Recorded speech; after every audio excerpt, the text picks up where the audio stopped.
ಪರಿಶುದ್ಧ ನಾಮಕ್ಕೆ ಸ್ತೋತ್ರ ಉಂಟಾಗಲಿ. ಕರ್ತನು ಒಳ್ಳೆಯವನು, ಆತನು ಒಳ್ಳೆಯದನ್ನೇ ಮಾಡಲು ಸಿದ್ಧನಾಗಿದ್ದಾನೆ. ಆತನು ನಿನ್ನೆಗೂ ಇಂದಿಗೂ ಎಂದಿಗೂ ಬದಲಾಗದ ದೇವನು.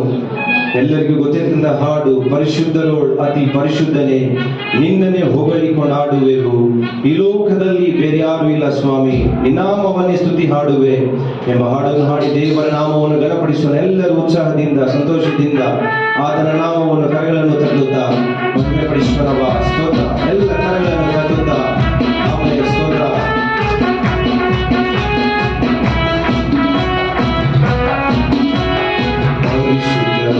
ಅತಿ ಪರಿಶುದ್ಧನೇ, ನಿನ್ನನ್ನೇ ಹೊಗಳಿಕೊಂಡಾಡುವೆವು.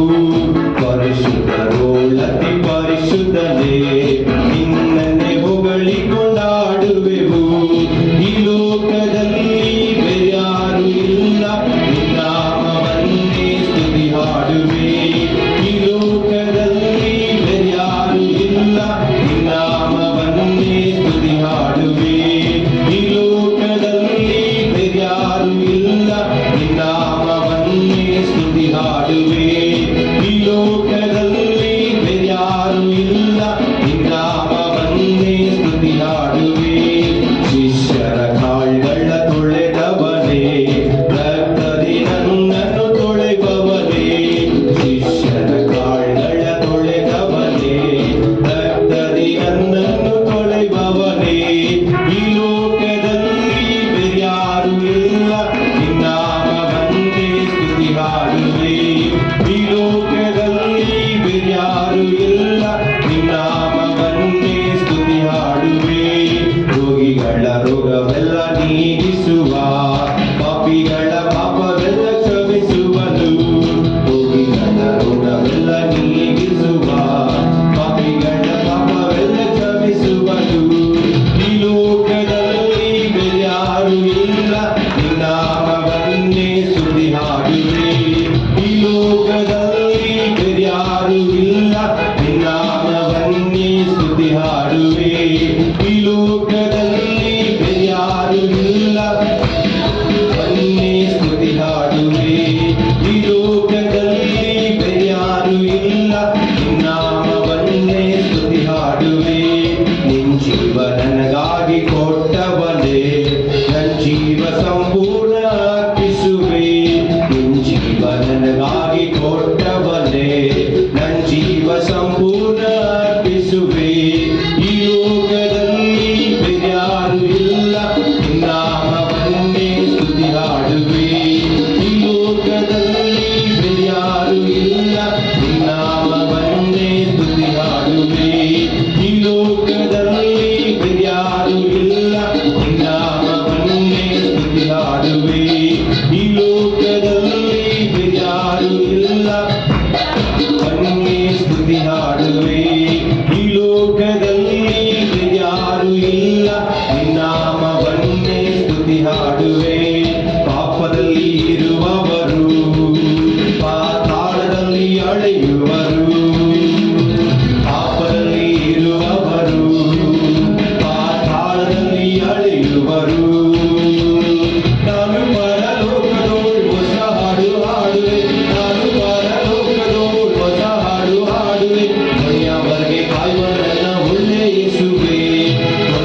ಕಾಲದಲ್ಲೂ ಎಲ್ಲ ವೇಳೆಯಲ್ಲೂ ಯೇಸುವೇ ನಿನ್ನನ್ನು ಸ್ತುತಿಪೆ, ಯೇಸುವೇ ನಿನ್ನನ್ನು ಸ್ತುತಿಪೆ, ಸ್ತುತಿಪೆ ಎಲ್ಲ ವೇಳೆಯಲ್ಲೂ ಸ್ತುತಿಪೆ, ಯೇಸುವೇ ನಿನ್ನನ್ನು ಸ್ತುತಿಪೆ, ಸ್ತುತಿಪೆ ಎಲ್ಲ ವೇಳೆಯಲ್ಲೂ ಸ್ತುತಿಪೆ. ಆದಿಯು ನೀನೇ, ಅಂತ್ಯವು ನೀನೇ, ಜ್ಯೋತಿಯು ನೀನೇ, ಸ್ವರ್ಗವು ನೀನೇ. ಆದಿಯು ನೀನೇ, ಅಂತ್ಯವು ನೀನೇ, ಜ್ಯೋತಿಯು ನೀನೇ, ಸ್ವರ್ಗವು ನೀನೇ. ಎಲ್ಲ ಕಾಲದಲ್ಲೂ ಎಲ್ಲ ವೇಳೆಯಲ್ಲೂ ಯೇಸುವೇ ನಿನ್ನನ್ನು ಸ್ತುತಿಪೆ, ಯೇಸುವೇ ನಿನ್ನನ್ನು ಸ್ತುತಿಪೆ, ಸ್ತುತಿಪೆ ಎಲ್ಲ ವೇಳೆಯಲ್ಲೂ ಸ್ತುತಿಪೆ, ಯೇಸುವೇ ನಿನ್ನನ್ನು ಸ್ತುತಿಪೆ, ಸ್ತುತಿಪೆ ಎಲ್ಲ ವೇಳೆಯಲ್ಲೂ ಸ್ತುತಿಪೆ. ಮಾರ್ಗವು ನೀನೇ, ಸತ್ಯವು ನೀನೇ, ಜ್ಯೋತಿಯು ನೀನೇ, ಜೀವವು ನೀನೇ. ಮಾರ್ಗವು ನೀನೇ, ಸತ್ಯವು ನೀನೇ, ಜ್ಯೋತಿಯು ನೀನೇ, ಜೀವವು ನೀನೇ. ಎಲ್ಲ ಕಾಲದಲ್ಲೂ ಎಲ್ಲ ವೇಳೆಯಲ್ಲೂ ಯೇಸುವೇ ನಿನ್ನನ್ನು ಸ್ತುತಿಪೆ, ಯೇಸುವೇ ನಿನ್ನನ್ನು ಸ್ತುತಿಪೆ, ಸ್ತುತಿಪೆ ಎಲ್ಲ ವೇಳೆಯಲ್ಲೂ ಸ್ತುತಿಪೆ, ಯೇಸುವೇ ನಿನ್ನನ್ನು ಸ್ತುತಿಪೆ, ಸ್ತುತಿಪೆ ಎಲ್ಲ ವೇಳೆಯಲ್ಲೂ ಸ್ತುತಿಪೆ, ಯೇಸುವೇ ನಿನ್ನನ್ನು ಸ್ತುತಿಪೆ, ಸ್ತುತಿಪೆ ಎಲ್ಲ ವೇಳೆಯಲ್ಲೂ ಸ್ತುತಿಪೆ, ಯೇಸುವೇ ನಿನ್ನನ್ನು ಸ್ತುತಿಪೆ, ಸ್ತುತಿಪೆ ಎಲ್ಲ ವೇಳೆಯಲ್ಲೂ ಸ್ತುತಿಪೆ. ರಾಯಸಿಂಹವು ಹಸಿದಿದ್ದರು, ಯೇಸುವನ್ನು ಹುಡುಕಿದರೆ ಕೊರತೆ ಇಲ್ಲ. ರಾಯಸಿಂಹವು ಹಸಿದಿದ್ದರು, ಯೇಸುವನ್ನು ಹುಡುಕಿದರೆ ಕೊರತೆ ಇಲ್ಲ, ಕೊರತೆ ಇಲ್ಲ, ಕೊರತೆ ಇಲ್ಲ. ಹುಡುಕಿದರೆ ಕೊರತೆ ಇಲ್ಲ, ಕೊರತೆ ಇಲ್ಲ, ಕೊರತೆ ಇಲ್ಲ. ಯೇಸುವನ್ನು ಹುಡುಕಿದರೆ ಕೊರತೆ ಇಲ್ಲ, ಕೊರತೆ ಇಲ್ಲ, ಕೊರತೆ ಇಲ್ಲ. ಯೇಸುವನ್ನು ಹುಡುಕಿದರೆ ಕೊರತೆ ಇಲ್ಲ, ಕೊರತೆ ಇಲ್ಲ, ಕೊರತೆ ಇಲ್ಲ. ಯೇಸುವನ್ನು ಹುಡುಕಿದರೆ ಕೊರತೆ ಇಲ್ಲ. ವೈರಿಗಳ ಎದುರಿನಲ್ಲೇ ಔತಣ ನೀಡುವನು, ವೈರಿಗಳ ಎದುರಿನಲ್ಲೇ ಔತಣ ನೀಡುವನು. ಮಣ್ಣನ್ನು ಎಣ್ಣೆಯಿಂದ ಅಭಿಷೇಕ ಮಾಡುವನು, ಎಣ್ಣೆಯಿಂದ ಅಭಿಷೇಕ ಮಾಡುವನು. ನನ್ನನ್ನು ಎಣ್ಣೆಯಿಂದ ಅಭಿಷೇಕ ಮಾಡುವನು, ನನ್ನನ್ನು ಎಣ್ಣೆಯಿಂದ ಅಭಿಷೇಕ ಮಾಡುವನು. ಹಲ್ಲೆಲೂಯಾ. ನನ್ನನ್ನು ಎಣ್ಣೆಯಿಂದ ಅಭಿಷೇಕ ಮಾಡುವನು. ಎಲ್ಲರೂ ಸುರವಾಗಿ ನನ್ನನ್ನು ಎಣ್ಣೆಯಿಂದ ಅಭಿಷೇಕ ಮಾಡುವನು. ಹಲ್ಲೆಲೂಯಾ. ನನ್ನನ್ನು ಎಣ್ಣೆಯಿಂದ ಅಭಿಷೇಕ ಮಾಡುವನು. ಎಲ್ಲರೂ ನನ್ನನ್ನು ಎಣ್ಣೆಯಿಂದ ಅಭಿಷೇಕ ಮಾಡುವನು, ನನ್ನನ್ನು ಎಣ್ಣೆಯಿಂದ ಅಭಿಷೇಕ ಮಾಡುವನು. ಹಲ್ಲೆಲೂಯಾ. ನನ್ನನ್ನು ಎಣ್ಣೆಯಿಂದ ಅಭಿಷೇಕ ಮಾಡುವನು. ಎಲ್ಲ ಕರೆಗಳನ್ನು ಕಟ್ಟುತ್ತಾ ದೇವಾದಿ ದೇವರ ನಾಮವನ್ನು ಘನಪಡಿಸೋಣ. Hallelujah, hallelujah. ಸ್ತೋತ್ರ ದೇವರೇ. తెలుగు పాడలేనా పాడనా ఎల్లరికీ తెలియదు పాడలా నీ దయలో నేనున్న ఇంతకాలం ఎందరో பாடலை கரங்களை தட்டி நாம் பாடி சில தமிழ் பாடல்களை பாடி ஆண்டவரை உயர்த்திருக்கிறோம். வாருங்கள் எல்லோரும் சேர்ந்து பாடலாம். నీ దయలో నేనున్న ఇంతకాలం, నీ కృపలో దాచినావు గతకాలం. నీ దయలో నేనున్న ఇంతకాలం, నీ కృపలో దాచినావు గతకాలం. నీ దయలే నీవే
மட்டிலுமாய் நாம் உயிரோடு இருக்கிறோம்.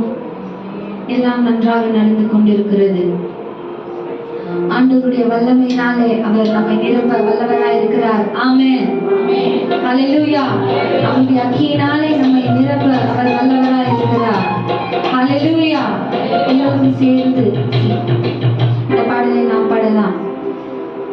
என்னை நிரப்புங்கப்பா உங்க வல்லமையால, என்னை நிரப்புங்கப்பா உங்க அக்கினியினாலே என்று ஆண்டவரை இந்த நேரத்திலே கேட்க நம்மை நாமே விட்டு கொடுத்தவர்களாய் நாம் இருப்போமாக. என்னை நிரப்புங்கப்பா உங்க வல்லமையால, என்னை நிரப்புங்கப்பா உங்க அக்கினியால, என்னை நிரப்புங்கப்பா. கரங்களை தட்டி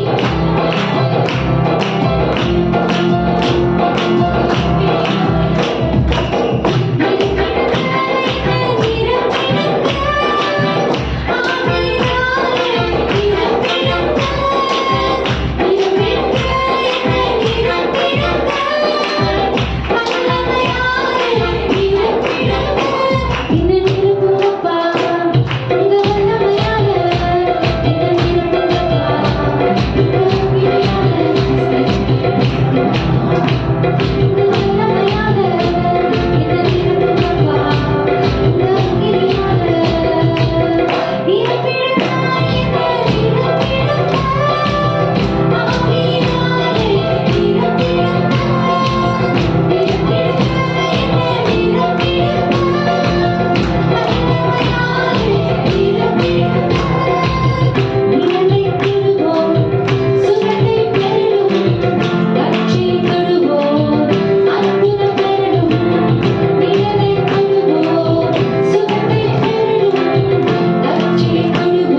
இன்றைக்கே திரும்புங்கள் என்கிற பாடலை நாம் பாடலாம்.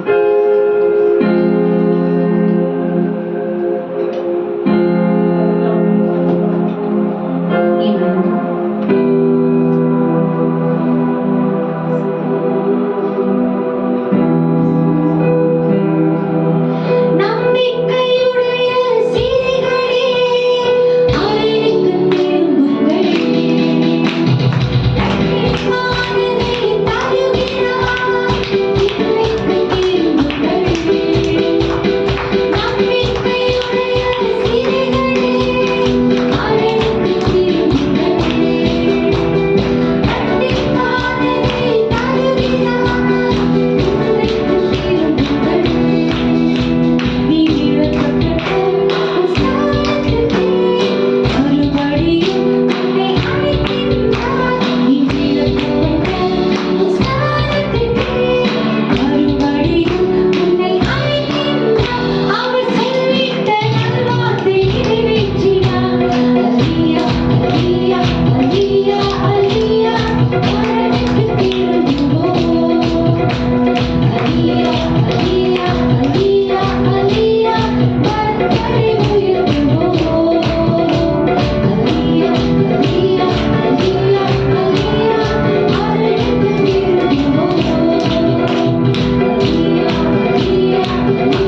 எழுந்து நன்றி அப்பா.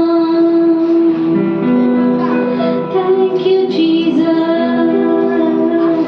Hallelujah.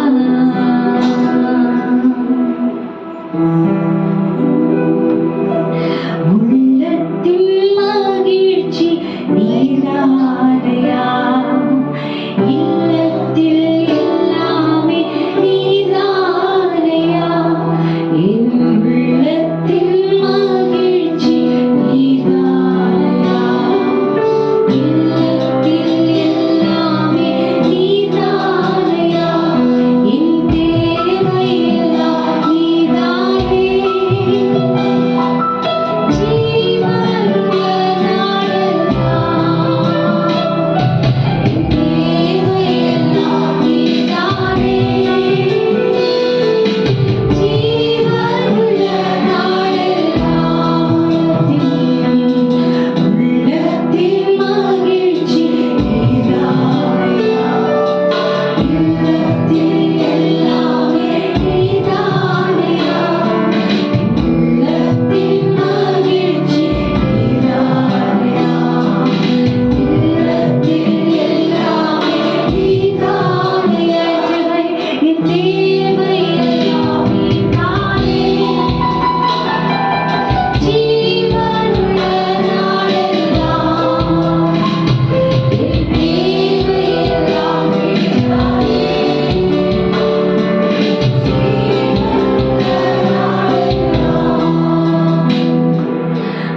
இருந்தாலும் போதாது. தெய்வத்துக்கு எவ்வளவு நன்றி சொன்னாலும் போதாது. நாம் குறைவுள்ளவர்கள், அவர் நிறைவுள்ளவர். அவர் வானத்திலிருந்து வந்தவர், நாம் பூமிக்குரியவர்கள். அவர் உயர்விலிருந்து வந்தவர், நாம் தாழ்வில் உண்டானவர்கள். நம்மையும் ஒரு பொருட்டா நினைச்சு ரட்சித்து சபையை கொடுத்து ஊழியத்தின் எல்லையை வைத்து ஆராதனையை தந்து அவரும் நம்மத்தில் இறங்கி வந்து நம்மை நடத்தி கொண்டிருக்கிறார், ஆசீர்வதிக்கிறார் என்றால் நாம் இதற்கு என்ன தகுதி இருக்கிறது? எனவே கர்த்தர் கொடுத்த தயவுக்காக கரங்களை தட்டி நன்றி சொல்லி எல்லா ஜோர கைதட்டி கர்த்தர் நன்றி சொல்லி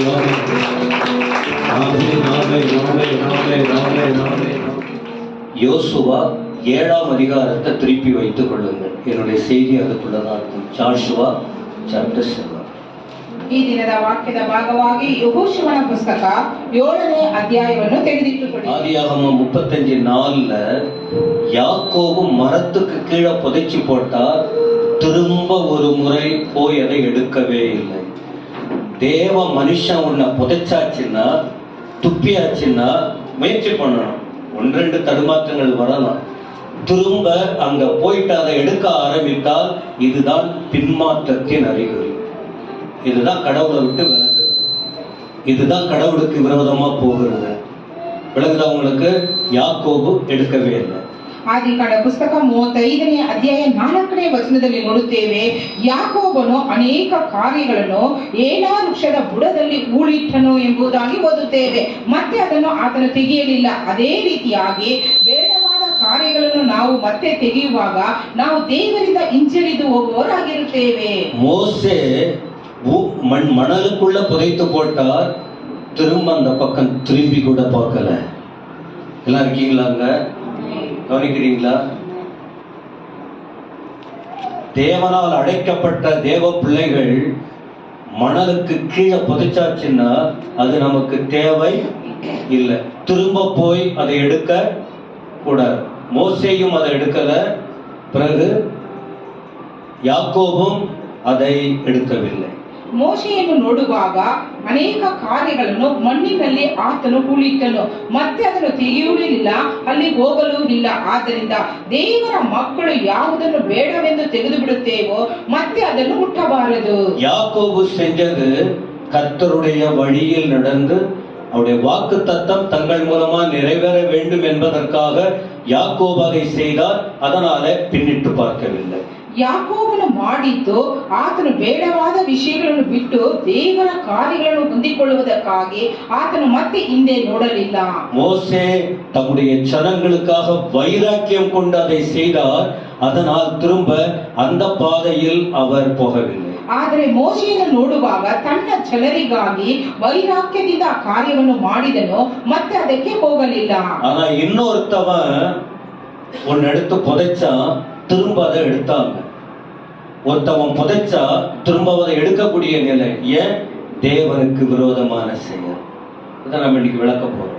ಆದರೆ ಇನ್ನೊಬ್ಬ ಮನುಷ್ಯನನ್ನು ನೋಡುವಾಗ ಮಣ್ಣಿನಲ್ಲಿ ಹೂಳಿಟ್ಟಿದ್ದನ್ನು ಮತ್ತೆ ಆತನು ತೆಗೆದನು ಎಂಬುದಾಗಿ ಇದು ದೇವರಿಗೆ ವಿರೋಧವಾದ ಕಾರ್ಯ ಎಂಬುದಾಗಿ ನೋಡುತ್ತೇವೆ. இன்னைக்கு உங்களுக்கு கொடுக்கிற செய்தி தலைப்பு என்னன்னு சொன்னா, முன்னேறி செல்லணும்னா பின்னானவைகளை குறித்த உணர்வு தேவை.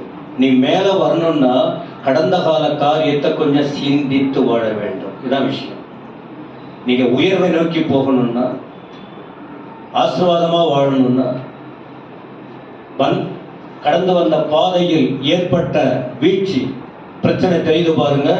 இதுல கவனம் வைக்கலன்னா மேல ஒரு அடி எடுத்து வைக்கவே முடியாது. திரும்ப கீழே கீழே தான் போய்கிட்டு இருக்கும்.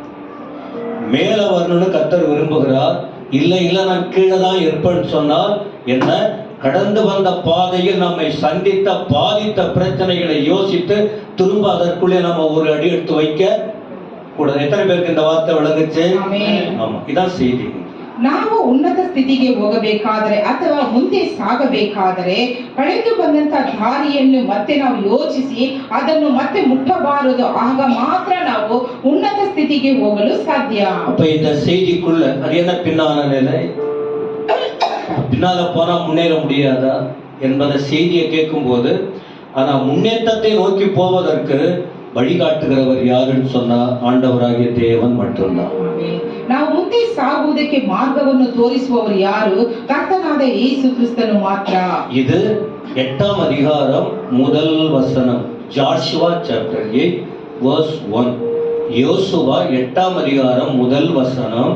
இத படிச்சீங்கன்னா இது வந்து இன்னைக்கு முன்னேறி போறதுக்கு, மேல போகிறதுக்கு, இது வரைக்கும் கீழே தடுமாறி போகிற நிலையில் இருந்தவர்கள் இனி ஒருபடி கீழே போகாம மேல வருவதற்கு ஆண்டவர் வைத்திருக்கிற காரியம் நிறைய இருக்கு.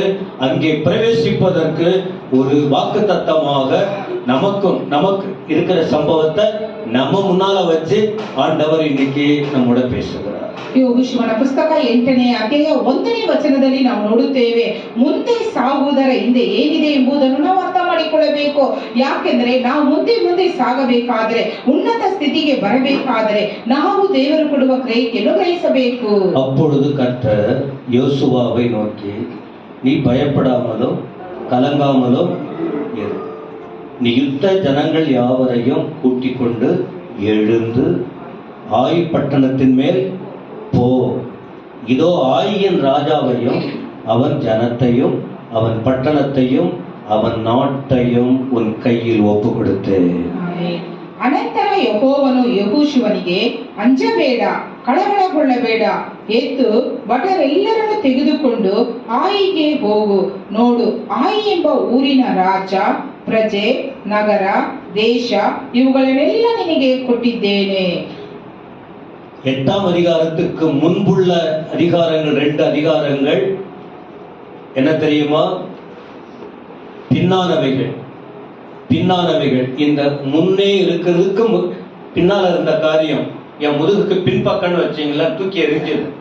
அதை அதிகமா அந்த பின்பகுதி நம்ம ஆபத்தை கொடுத்திருக்கு. அந்த அதிகாரங்கள் முன்ன. அப்ப முன்னா என் கண்ணுக்கு நேரா இருக்கிறது. யாருமே பின்னாலேயே நடந்து போவாங்களா? சொல்லுங்க எல்லாரும், சொல்லுங்க. எப்பவுமே பின்னால போய்கிட்டு இருப்பாங்களா? அதை என்ன சொல்லுவாங்க? பின்புத்தின்னுவாங்க. என்ன சொன்னாலும் முன்புத்தி வராது. இது எப்ப பாரு என்ன சொன்னாலும் பின்னால எவ்வளவு சொன்னாலும் கேட்கறது இல்ல. அது யாருக்கு சொல்லுவாங்க? இல்ல வேணாம், அதெல்லாம் ஏன் சொல்லணும்?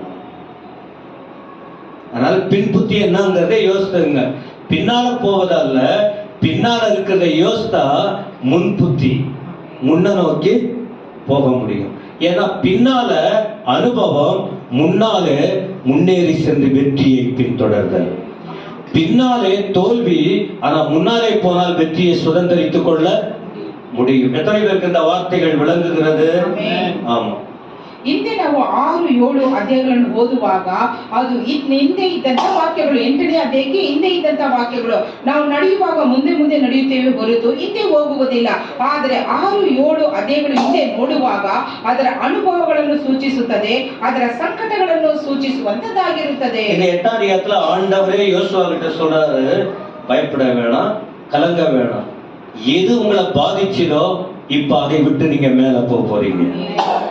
பாதித்த காரியம் இருக்கு, அதனால்தான் பயந்து போயிட்டீங்க, கலங்கி போயிட்டீங்க. இப்போ நீங்க அதெல்லாம் கடந்து ஒரு முக்கியமான காரியத்தை நீங்க ஜெயத்தை பெற்றுக்கொள்ள போறீங்க. அதனால முதல்ல நீங்க முன்னோக்கி போகணும், அல்லது பயணத்தை தொடங்க வேண்டும் என்கிற கடைசியில சொல்ற வார்த்தை முன்ன சொல்றேன். இப்ப முன்ன சொல்ற வார்த்தைய கடைசியா சொல்லி முடிப்பேன். ಆದರೆ ದೇವರು ಯೆಹೋಶುವನಿಗೆ ಹೇಳುತ್ತಾರೆ, ನೀನು ಅಂಜಬೇಡ, ಕಳವಳಗೊಳ್ಳಬೇಡ ಎಂಬುದಾಗಿ.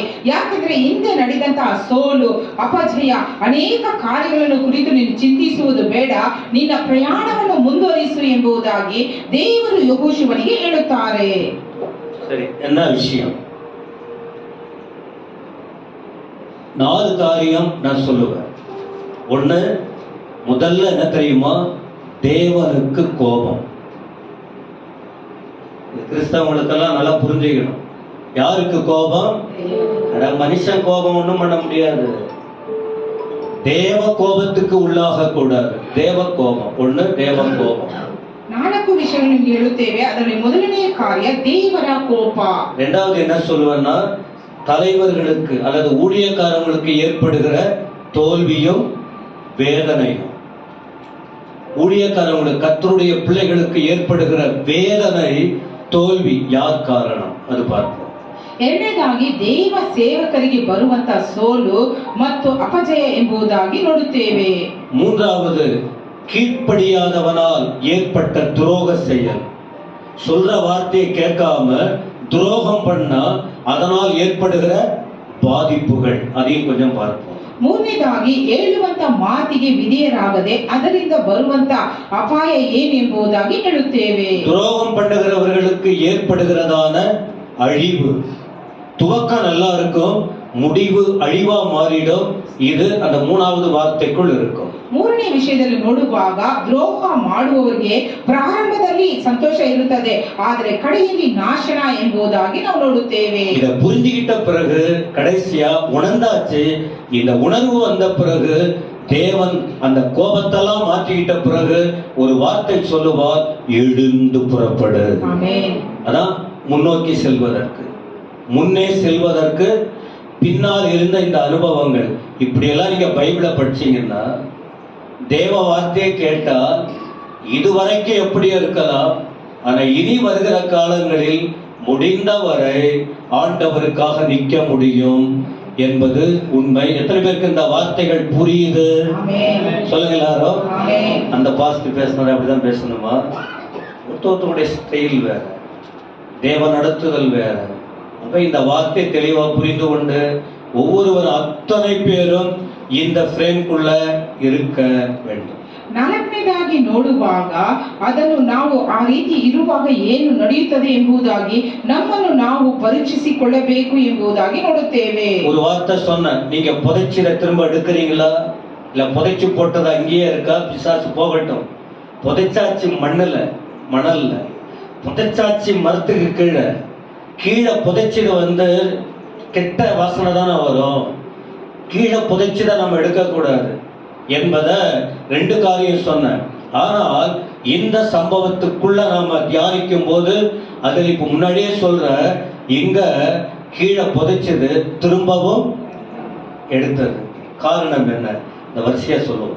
ಆದರೆ ನಾವು ಪ್ರಾರಂಭದಲ್ಲಿ ಹೇಳಿದ್ದೇವೆ, ಮರದ ಕೆಳಗೆ ಉಳಿಟ್ಟಿದ್ದನ್ನು ಮತ್ತೆ ತೆಗೆಯಬಾರದು ಎಂಬುದಾಗಿ. ಆದ್ರೆ ಈಗ ನಾವು ಹೇಳುವಂತ ಅದು ತೆಗೆದ ನಂತರ ಏನಾಯಿತು ಎಂಬುದಾಗಿ ನೋಡೋಣ. ஓகே, ஏன் ஆண்டவருக்கு கோபம் வந்தது?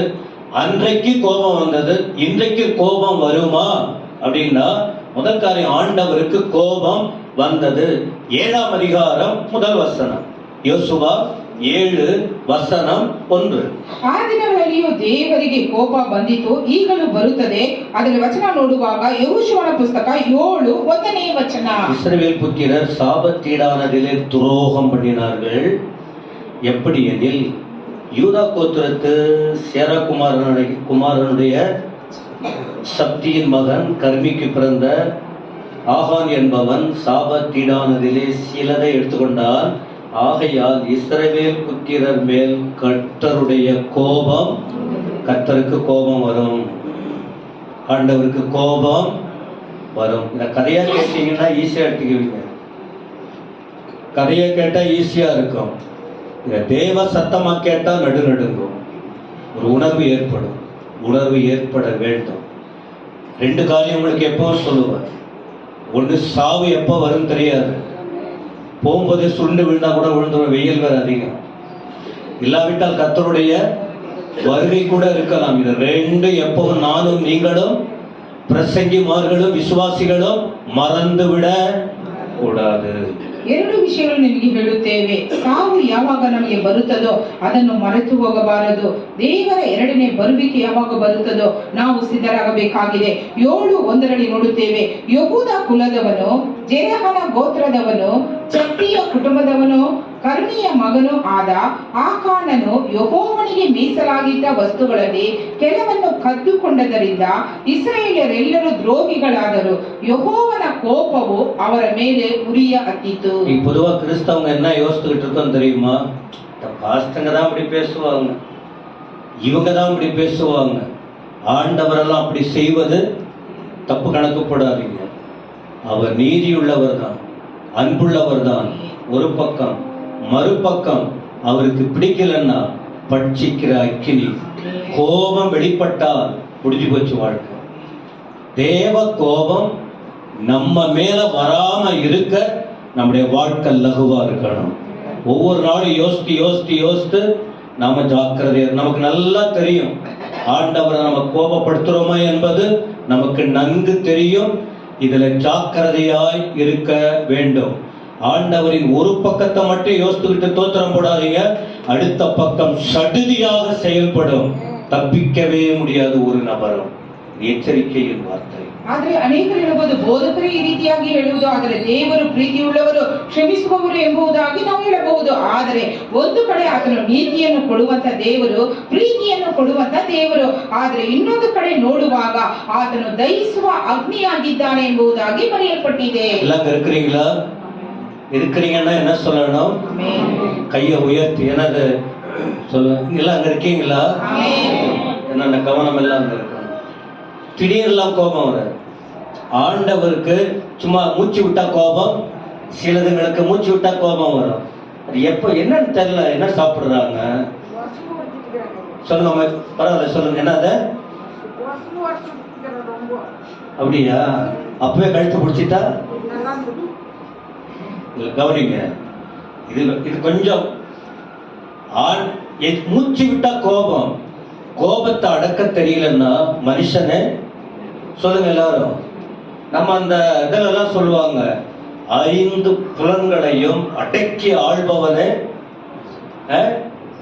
தன்னுடைய அந்த எதையும் அடக்க தெரியலன்னா அப்போ ரொம்ப போட்டு தள்ளிடுவாங்க யாராவது. கோபம் தான் போய் மாட்டிக்கிறது. கோபத்தை கிறிஸ்தவர்கள் கோபத்தை அடக்க தெரியணும். கோபத்தை அடக்க தெரியணும். பைபிள் நிறைய வசனத்தை நான் வெளியெல்லாம் போகல. கோபத்தை அடக்க வேண்டும். பல வருட கிறிஸ்தவர்கள் ಗಮನದಲ್ಲಿ கொள்ளுங்கள். ದೇವರ ಮಕ್ಕಳಾಗಿರುವಂತ ನಾವು ಕೋಪವನ್ನು ಅಡಗಿಸಿಕೊಳ್ಳುವವರಾಗಿರಬೇಕು. ಯಾಕೆಂದ್ರೆ ಕೋಪ ಮಾಡಿಕೊಳ್ಳುವುದರಿಂದ ಅನೇಕ ಅನಾಹುತಗಳು ನಡೆಯುತ್ತದೆ. ದೇವರ ವಾಕ್ಯದಲ್ಲಿ ಬರೆಯಲ್ಪಟ್ಟಿದೆ. ஏற்கனவே உங்களுக்கு சொல்லி இருக்கிறேன், உங்க எல்லாரையும் விட எனக்கு கோபம் வரும். ஏன் தெரியுமா? அவ்வளவு அழுத்தங்கள் இருக்கு. வயிறை காய வைக்க வைக்க வைக்க கோபம் நிறைய வரும். ஃபாஸ்டிங் இருக்கும்போது யாரும் வாய் கொடுக்காதீங்க. யாராவது உபவாசம் ஒரு வேளையோ ஒரு நாளோ ஒரு மாதமோ உபவாசிக்கும் போது இஷ்டத்துக்கு வீட்டில் உள்ளவங்களாம் வாய் கொடுத்து பிடுங்காதீங்க, கஷ்டம் கொடுக்காதீங்க. எவ்வளவு வயிறு காயப்படுதோ அப்போ ரொம்ப கஷ்டம் வரும். ஆனா அதை கூட அடக்கணும். புரியுதுங்களா? அப்போ நான் அடக்கிக்கிறேன். என்ன தேவ பிள்ளைகள் கேட்கிறாங்க, எப்படி ஐயா உங்களால இருக்க முடியுது? முந்தி அப்படி கண்ணுக்கு கண் பல்லுக்கு பல் போல பேசின அந்த ரத்த ஓட்டம். ஆனா இப்போ பக்குவம் தேவை. வசனம் படிக்க படிக்க, ஜெபம் பண்ண பண்ண, ஆவியானவரில் இருக்க இருக்க, இந்த பொறுமைங்கிற எல்லைக்கு நான் வரலன்னா நான் பிரசங்கம் பண்ணி என்ன பிரயோஜனம்? பிரசங்கத்தை கேட்டு என்ன பிரயோஜனம்? எத்தனை பேர் யோசிக்கிறீங்க? இந்த நாளிலிருந்து சுபாவங்கள் மாறட்டும், மாற்றிக்கொள்ள வேண்டும். இல்லைன்னா என்ன ஆகும் தெரியுமா? ஆண்டவருக்கு கோபம் வந்துடும். தேவனுக்கு கோபம் வந்தால் ஒரு மனுஷன் அந்த இடத்தில் நிலைத்திருக்க முடியாது. தேவ கோபத்துக்கு ஆளாகாம நாம் அனைவரும் ஆயத்தப்பட வேண்டும். ಅಧಿಕವಾಗಿ ನಮ್ಮ ಬೋಧಕರಿಗೆ ಕೋಪ ಬರುತ್ತದೆ. ಯಾಕಂದ್ರೆ ಭಾರಗಳು, ಕಷ್ಟಗಳು ಅವರಿಗೆ ಹೃದಯದಲ್ಲಿ ತುಂಬಿರುತ್ತದೆ. ಆದ್ರೆ ಪ್ರಾರಂಭದಲ್ಲಿ ಕೋಪ ಬರುತ್ತಿತ್ತು. ಆದರೆ ಉಪವಾಸದಿಂದ ಪ್ರಾರ್ಥನೆ ಮಾಡುತ್ತಾ ಅವರು ದೇವರಲ್ಲಿ ಬೆಳೆಯುವಾಗ ಕೋಪವು ಕಡಿಮೆಯಾಗಿರುತ್ತದೆ. ದೇವರ ಮಕ್ಕಳು ಕೋಪ ಪಡಬಾರದು. ಒಂದು ವೇಳೆ ಆ ರೀತಿ ಇರುವುದಾದ್ರೆ, ದೇವರ ಕೋಪ ನಮ್ಮ ಮೇಲೆ ಇರುವುದಾದ್ರೆ ನಾವು ನೆಲೆಯಾಗಿರಲು ಸಾಧ್ಯವಿಲ್ಲ. ஆண்டவருக்கு கோபம் வருதுன்னா கவனிக்கிறீங்களா? எல்லாரும் நிறைய சொல்லி கொடுக்கிறாரு. கல்யாணம் பாக்குறீங்க தானே? கீழே குஞ்சிக்கிட்டு கூட இருக்கும், பரவாயில்ல. காதுக்குள்ள கர்த்தருடைய வார்த்தை போகட்டும். கோபம் ஏன் வருது தெரியுமா? சும்மா அனாவசியமா ஆண்டவர் கோபப்பட மாட்டார். முன்கூட்டியே அவர் சொல்லுவார். என்ன சொல்லுவார் தெரியுமா? இதை செய், இதை செய்யாதே. அப்போ அதை செய்யாதேங்கிற காரியத்தை மீறி போகும்போது 1-2 முறை சொல்லிக் கொடுப்பார். அதன் பிறகு அவர் அவருடைய குணத்தை சொல்லுங்க எல்லாரும். அவ்வளவுதான். 1-2 முறை சொல்லி பார்ப்பார். அதான் சொன்ன, காடு மிரண்டா, சாது மிரண்டா, காடு கொள்ளாது, சாந்தமுள்ள தேவன்தான். எழும்பிட்டார்னா ಎಸ್ಜೆಪಿ ನಿಕ್ಕ முடியாது, ಯಾರುமே ನಿಕ್ಕ முடியாது. ಆದರೆ ದೇವರು ಒಂದು ಸಾರಿ ಎರಡು ಸಾರಿ ನಮಗೆ ತಿಳಿಸಿಕೊಡುತ್ತಾರೆ. ಅದನ್ನು ಮೀರಿ ನಾವು ಮಾಡುವುದಾದರೆ ದೇವರಿಗೆ ಕೋಪ ಬರುತ್ತದೆ. ದೇವರು ಶಾಂತ ಸ್ವಭಾವದವರೇ, ಆದರೆ ಆತನ ಮಾತಿಗೆ ವಿಧೇಯರಾಗದೇ ಇರುವಾಗ ಕೋಪ ಬರುತ್ತದೆ. மோசேயை போட்டு தள்ளிட்டாரு. கவனிங்க, இல்ல கவனிங்க, மோசேயை விட சாந்தம் உள்ளவங்களா நாம? மோசேயை விட உண்மை உள்ளவங்களா நாம? மோசேயை விட பல லட்சம் ஜனங்களுக்கு துறப்புல நின்னவங்களா நாம? சொல்லுங்க. பாதி வாசி கொண்டு போயிட்டு அப்படியே திருப்பி விட்டார், ஏமாத்திட்டார். ஆனா ஆண்டவர் ஏமாத்தல. நீ கோபப்பட்டு பிரம்ப கையில் எடுத்தீங்கன்னா, மற்றவங்களை அடிச்சுன்னா, வார்த்தையால அடிச்சுன்னா உன் மேல கோபம் வரும். அப்புறம் போக வேண்டிய இடத்துக்கு நீ போக முடியாது. பாதியிலேயே வாழ்க்கை முடிஞ்சிடும். இதுக்கு எச்சரிக்கைக்காக தான் மோசேயின் சம்பவத்தை ஆண்டவர் வைத்திருக்கிறார். ಮೋಶೆಗಿಂತ ನಾವು ಜ್ಞಾನವಂತರ, ಸತ್ಯವಂತರ, ನಿಜವುಳ್ಳವರ ಇಲ್ಲ. ಆದರೆ ಅನೇಕ ಲಕ್ಷ ಜನರನ್ನು ದೇವರ ಮಾರ್ಗದಲ್ಲಿ ನಡೆಸಿದಂತ ಮೋಶೆ, ಮಧ್ಯಸ್ಥಿಕೆಯಾಗಿ ಇದ್ದು ಪ್ರಾರ್ಥನೆ ಮಾಡಿದಂತ ಮನುಷ್ಯನನ್ನೇ ದೇವರು ಹೊಡೆದರು. மீரியாமுக்காக அழுது ஜெபம் பண்ணார் மோசே. ஜனங்களுக்காக அழுது ஜெபம் பண்ணினார். என் பேரை கூட கிறுக்கி போட்டுருங்க, என் பேரை கூட கிறுக்கிடுங்க, ஆனா இந்த ஜனங்களை அழிக்காதீங்க. என் பாதி சரீரம் அழுகி போயிருக்கு, தயவு செய்து இறங்குங்க. 7 நாள் அவ வெட்கப்படட்டும். நான் அழைத்த என் ஊழியக்காரனையும் என் ஜனங்களை அவ அவமானப்படுத்திட்டா. 7 நாள் அதனுடைய காரியத்தை எல்லாம் காரி துப்பட்டும். நான் சொல்லலப்பா, கர்த்தருடைய வார்த்தை. தேவ கோபத்துக்கு உள்ளானால் எல்லாம் காரி துப்புவாங்க.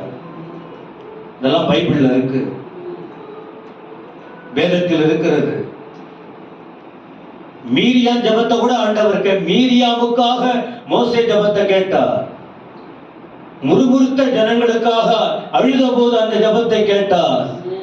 ஆனால் மோசே ஆத்திரப்பட்டு ஒரு கோல் எடுத்து பேசுகிற இடத்துல அடிச்சதனால என்ன நீ எனக்கு துரோகம் பண்ணிட்ட, என் முகமுகமா பேசினவனே, அவ்வளவுதான், நீ போக முடியாது. ஒரு வார்த்தை கூட ஆண்டவர்கிட்ட கேட்கல. என்ன மன்னிச்சிருங்கப்பா, இந்த ஜனங்க அப்படி பண்ணிட்டாங்க, கேட்கவே இல்லை. சொன்னார், அவ்வளவுதான், முடிஞ்சு போச்சு. இந்த வசனம் உங்க உள்ளத்துல இருந்தா உள்ளம் அப்படியே கலங்கும். இப்போ விளங்குதுங்களா? நீங்க கதை கேட்பீங்க, ஆனா கர்த்தருடைய வார்த்தையை நான் சொல்றேன். எதுக்கு தெரியுமா? இது ஒவ்வொருவரும் கர்த்தருடைய வசனத்தில் நடக்க வேண்டும் என்பதற்காக தேவன் பேசுகிறார். ಮೀರಿಯಾಮಳು ಮೋಶೆಗೆ ವಿರೋಧವಾಗಿ ಮಾತನಾಡಿದಳು. ಆದ್ದರಿಂದ ದೇವರು ಆಕೆಗೆ 90 ರೋಗಗಳನ್ನು ಕೊಟ್ಟರು. ಆದರೆ ಮೋಶೆ ದೇವರ ಬಳಿ ತನ್ನ ಅಕ್ಕನಿಗಾಗಿ ಪ್ರಾರ್ಥನೆ ಮಾಡುವಾಗ ದೇವರು ಆ ಮಾತನ್ನು ಕೇಳಿ 7 ದಿನಗಳವರೆಗೂ ಆಕೆಯು ಅವಮಾನ ಪಟ್ಟು ದೂರ ಇರಲಿ ಎಂಬುದಾಗಿ ಹೇಳಿದರು.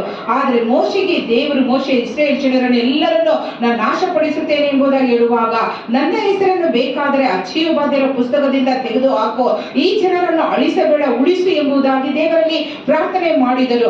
ಆದರೆ ದೇವರು ಒಂದು ಆಜ್ಞೆಯನ್ನು ಕೊಡುವಾಗ, ಮಾತಿನಲ್ಲಿ ಹೇಳು ಎಂಬುದಾಗಿ ಹೇಳುವಾಗ ತನ್ನ ಕೋಲಿನಿಂದ ಆ ಒಂದು ಸಮುದ್ರವನ್ನು ಹೊಡೆದರು. ಆ ಒಂದು ಅವಿದ್ಯತೆಯಿಂದ ಮೋಶೆ ಆ ಕಾನಾನ್ ದೇಶವನ್ನು ನೋಡದ ಹಾಗೆ ದೇವರು ಆತನ ಮೇಲೆ ಕೋಪಗೊಂಡರು ಎಂಬುದಾಗಿ ನೋಡುತ್ತೇವೆ. எல்லாரும் கவனிக்கிறீங்களா? கையை உயர்த்துங்க. ஆமென். சொல்லுங்க. இன்னொன்னு, மோசே கூட ஆரோன் இருந்தா. மோசேக்கு உதவியாதான் ஆரோனும் ஆண்டவர் கொடுத்தார்.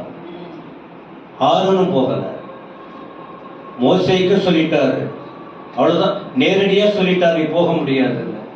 ஆனா ஆரோனியை அனுப்பி வைக்கல. ஏன் தெரியுமா? ஜனங்களை அவர் கேவலப்படுத்துறதுனால. ஒரு கூட்ட ஜனங்களை கன்றுக்குட்டிக்கு நேரா வழி நடத்துறதுனால, தவறாய் வழி நடத்தினால் ஆபத்தை சந்திக்க முடியும். ஜனங்களை தவறாய் வழிகாட்டினால் அவர்களுக்கு ஆபத்து, போக வேண்டிய இடத்துக்கு போக முடியாத நிலைமை. கழுத்துல போட்டு காதுல போட்டுருக்கெல்லாம் கொண்டு வாங்க. இவங்க கொடுத்த பிரஷர் தான். கண்டுகுட்டி செஞ்சா மோசே வந்து கேட்கிறாரு, அவர் பதில் விகற்பமா இருக்கு. ஆனாலும் ஆண்டவர் பார்த்து கொண்டிருந்தார். மோசே ஒன்றும் பண்ணல, ஆண்டவர் இருதயத்தில் அது பதிவாயிடுச்சு. மோசைக்கு என்னவோ அதே நிலைதான் ஆரோனுக்கும். தேவன் குறித்த இடத்துக்கு போகல. தேவ கோபத்துக்கு உள்ளானால் நாம போக வேண்டிய, முன்னேறி போக வேண்டிய காரியம் பரலோகம் என்று சொல்லப்படுகிற அந்த இடத்துக்கு போக முடியாது பிரியமானவர்களே. அதனால்தான் திரும்ப திரும்ப திரும்ப பலர் மூலமாய் கர்த்தர் நம்மோட பேசி கொண்டிருக்கிறார். எத்தனை பேருக்கு இந்த வார்த்தைங்க விளங்குது? எத்தனை பேருக்கு இந்த வார்த்தை விளங்கி வாழும்படி, உணர்ந்து ஒப்பு கொடுக்கும்படி சிந்தனை வருகிறது? நீங்க ஏற்றுக்கொண்டாலும் ஏற்றுக்கொள்ளாவிட்டாலும் இது கர்த்தருடைய வார்த்தை தான். ಆರೋನನು ಸಹ ಕಾನಾನ್ ದೇಶಕ್ಕೆ ಪ್ರವೇಶಿಸಿಲ್ಲ. ಕಾರಣ ಮೋಶೆ ದೇವರ ಸನ್ನಿಧಿಯಲ್ಲಿ ಇರುವಾಗ ಆತನು ಬರುವುದಕ್ಕೆ ತಡೆಯಾಗಿದೆ ಎಂಬುದಾಗಿ ಜನರೆಲ್ಲರೂ ಆರೋನಿಗೆ ವಿರೋಧವಾಗಿ ಮಾತನಾಡಿದರು. ಆದರೆ ಆರೋನನು ಆ ಜನರ ಮಾತಿಗೆ ಒಪ್ಪಿ ಅವರ ಕಿವಿಗಳಲ್ಲಿ ಕತ್ತಿನಲ್ಲಿ ಇದ್ದಂತ ಎಲ್ಲ ಒಡವೆಗಳನ್ನು ತೆಗೆದು ಒಂದು ಬಸವನನ್ನು ಮಾಡಿ ಅದನ್ನು ಆರಾಧಿಸಿದ ಕಾರಣದಿಂದ ದೇವರಿಗೆ ಆರೋನನ ಮೇಲೆ ಕೋಪ ಬಂದಿತು. ஆண்டவர் யார்? நீதி செலுத்துகிறவர். ನಮ್ಮ ದೇವರು ಯಾರು? ನೀತಿಯನ್ನು ಕೊಡುವಂತ ದೇವರು. ஆசாரிய ஊழியம் செய்ததினால் ஆரோனை விட்டு வைக்கவில்லை. ಯಾಜಕನ ಸೇವೆ ಮಾಡಿದಂತ ಆರೋನನ್ನು ಸಹ ದೇವರು ಬಿಟ್ಟು ಬಿಡಲಿಲ್ಲ. பல லட்ச ஜனங்களுக்காக துணைப்புல நின்றதினாலே மோசேயையும் ஆண்டவர் விட்டு வைக்கவில்லை. ಹಲವು ಲಕ್ಷಗಳ ಜನರಿಗಾಗಿ ಮಧ್ಯಸ್ಥಿಕೆಯಿಂದ ಪ್ರಾರ್ಥನೆ ಮಾಡಿದಂತ ಮೋಶೆಯನ್ನು ಬಿಟ್ಟು ಬಿಡಲಿಲ್ಲ. ನಾನು நீங்கள் எம்மாத்திர தேவனுக்கு முன்னாலே, ನಾವು ನೀವು ದೇವರ ಮುಂದೆ ಎಷ್ಟರವರಾಗಿದ್ದೇವೆ? கடந்த காலத்தை சிந்திக்க வேண்டும். ಕಳೆದು ಬಂದಂತ ದಾರಿಯನ್ನು ನಾವು ಯೋಚಿಸುವವರಾಗಿರಬೇಕು. அதுதான் இந்த தலைப்பு. நீ முன்னேறி செல்லணுமா? பின்னான காரியங்களை யோசித்து இனி வரும் காலங்களில் ஜாக்கிரதையாய் வாழ்வதற்கு ஆலோசனைகள். ನಾವು ಮುಂದೆ ಸಾಗಬೇಕಾದರೆ ಹಿಂದೆ ಇದ್ದಂತ ಕಾರ್ಯಗಳನ್ನು ಗ್ರಹಿಸಿ ನಾವು ಅದರಿಂದ ಹೊರಗಡೆ ಇರಬೇಕು. ஏன் ஆண்டவருக்கு கோபம் வந்தது? ಯಾಕೆ ದೇವರಿಗೆ ಕೋಪ ಬಂದಿತು? எரிகோ விஷயத்தை ஆண்டவர் யோசுவா கிட்ட சொன்னார். ಎರಿಗೋ ಪಟ್ಟಣದ ವಿಷಯವನ್ನು ದೇವರು ಯೋಶುವನಿಗೆ ಹೇಳಿದರು. இத 6ஆம் அதிகாரத்துல பார்க்கிறோம். 6ನೇ ಅಧ್ಯಾಯದಲ್ಲಿ ಅದನ್ನು ನಾವು ಓದುತ್ತೇವೆ. இந்த இதை நான் உங்களுக்கு ஒப்பு கொடுக்கும் போது 17-18 வசனம் பாருங்க. ஏற்கனவே எச்சரிக்கையாக ஆண்டவர் சொன்னார். எல்லாம் கவனிங்க. எச்சரிக்கையா சொன்னார். ஆண்டவர் எப்பவுமே திடீர்னு கோபம் வராதுன்னு சொன்னார். வசனத்தை கவனி. பிள்ளைங்களாக பார்த்துக்கிட்டோம். இந்த வசனம் கண்டிப்பா இது யாருக்கும் சிரிப்பு வரக்கூடாது, உள்ள அழணும். நீங்க கர்த்தரோட இருந்தால் இந்த செய்தி உங்க உள்ளத்தை உடைச்சு அழ வச்சு இனி இந்த நாட்கள்ல ஒரு புதிய நிலைக்கு வருவதற்காக தான் கர்த்தர் இந்த செய்தியை எனக்கு கொடுத்திருக்கிறார். ஆமா, நான் அப்படிதான் ராத்திரி எடுத்துக்கிட்டேன். அப்படிதான் கர்த்தர்கிட்ட இந்த வார்த்தையை வாங்கினேன். அவர் சொல்வதை தான் நாம சொல்ல வேண்டும். கர்த்தருடைய நாமத்திற்கு ಸ್ತೋತ್ರ. ದೇವರು ಏನನ್ನು ಹೇಳುತ್ತಾರೆ ಅದನ್ನು ಮಾತ್ರ ನಮ್ಮ ಬೋಧಕರು ಹೇಳುತ್ತಾರೆ. ನಾವು ಅದನ್ನು ಬಹಳ ವಿಧೇಯತೆಯಿಂದ ದೇವರ ವಾಕ್ಯವನ್ನು ಕೇಳಿ ನಾವು ನಡೆದುಕೊಳ್ಳಬೇಕು. 17-18 ವಚನ ಓದುವಾಗ ದೇವರ ವಾಕ್ಯದ ಮೇಲೆ ನಮಗೆ ಭಯ ಇರಬೇಕು. பட்டணம் உங்க கையில கிடைக்கும். அதுல இருக்கிற பொருட்களை எடுப்பீங்க. ஆனால் சாபமானது அதை யாரும் எடுக்காதபடிக்கு ஜாக்கிரதையா, முன்கூட்டியே தான் சொல்லுவோம், வெள்ளம் வரும் முன்னே அணை வரும் முன். அத போல ஆண்டவர் முன்கூட்டியே சொல்லாம செய்ய மாட்டார். முன்கூட்டியே அவர் சொல்றாரு, ஜாக்கிரதையா இருக்கணும். நீங்க இப்படிப்பட்ட ஆபத்து வரும், இப்படிப்பட்ட சூழ்நிலை வரும். யார் மூலம் அன்றைக்கு ஆண்டவர் சொன்னார், இன்றைக்கு யார் மூலமாவது சொல்லுவார், உங்களோட பேசுவார். நாம மீறி மீறி போய்கிட்டு இருக்கோம், மிஞ்சி மிஞ்சி போய்கிட்டு இருக்கோம். அதை ஆண்டவர் முன்கூட்டியே எச்சரிப்பு கொடுத்தார். அதுல வசனம் அப்படிதான் இருக்கு, ஒருவரும் தொடக்கூடாது, எச்சரிக்கையா இருக்கணும். எச்சரிக்கை கொடுத்துட்டார். ಇದು ಇದರಲ್ಲಿ ಇರುವುದೆಲ್ಲವೂ ಕೇವಲ ಯೆಹೋವನ ಸೊತ್ತೆ ಎಂದು ತಿಳಿಯಬೇಕು. ಅದು ಮಾತ್ರವಲ್ಲ, ನಾವು ಕಳಿಸಿದ ದೂತರನ್ನು ಇಟ್ಟಂತ ನೀವಾದರೂ ಯೆಹೋವನಿಗೆ ಮೀಸಲಾದ ವಸ್ತುಗಳ ವಿಷಯದಲ್ಲಿ ಜಾಗರೂಕತೆಯಿಂದ ಇರಬೇಕು ಎಂಬುದಾಗಿ ಹೇಳಿದರು. இப்ப சொன்ன வார்த்தையை மீறி போயிட்டாங்க. அவ்வளவுதான். அன்றைக்கு வேதத்தில் சொல்லப்பட்டது இன்றைக்கு நீங்க வேதத்தை படிக்கும் போதும் ஆலயத்திலே மேடையில் இருந்தும் பல விதங்களில் பல ஊழியர்கள் மூலமா நம்மோடு கர்த்தர் பேசிக் கொண்டிருக்கிறார். எச்சரிப்பை நாம் ஏற்றுக்கொள்வது இல்லை. திரும்ப அப்படிதான் போக போறோமா? திரும்ப நம்ம இஷ்டத்துக்கு திரும்ப இந்த மாதம் அப்படிதான் போக போறோமா? வார்னிங் கொடுத்தா ஜாக்கிரதையா நாம இருக்கணும் தானே. எச்சரிப்பு ஆண்டவர் கொடுத்தார். இவங்க என்ன செஞ்சாங்க? ಆದರೆ ದೇವರು ಅವರಿಗೆ ಹೇಳುವಾಗ ಅವರು ಆ ಮಾತಿಗೆ ವಿಧೇಯರಾಗಲಿಲ್ಲ. ಆದರೆ ಈಗಿನ ಕಾಲಗಳಲ್ಲಿ ನಮ್ಮನ್ನು ನಾವು ನೋಡುವಾಗ ಬೋಧಕರ ಮುಖಾಂತರವಾಗಿ, ಹೊರಗಿನ ಸೇವಕರ ಮುಖಾಂತರವಾಗಿ ಅನೇಕ ವಿಷಯಗಳನ್ನು ದೇವರು ನಮಗೆ ಎಚ್ಚರಿಕೆಯಾಗಿ ಕೊಡುತ್ತಾರೆ. ಆದರೆ ನಾವು ಯಾವ ರೀತಿ ಇರುತ್ತೇವೆ? ಜಾಗರೂಕತೆಯಿಂದ ಇರಬೇಕು. கவனிக்கிறீங்களா எல்லாரும்? கவனிக்கிறீங்களா இல்லையா? ஆண்டவருக்கு கோபம் வருவதற்கு காரணம் நம்ம கோபத்தை விட்டுருங்க, நம்ம தாங்கிக்கிறோம், நாம சகிச்சுக்கிறோம், நம்ம கத்துக்கிட்ட ஒப்பு கொடுத்துறோம். நீங்க பார்த்துங்கப்பான்னு விட்டுறோம்.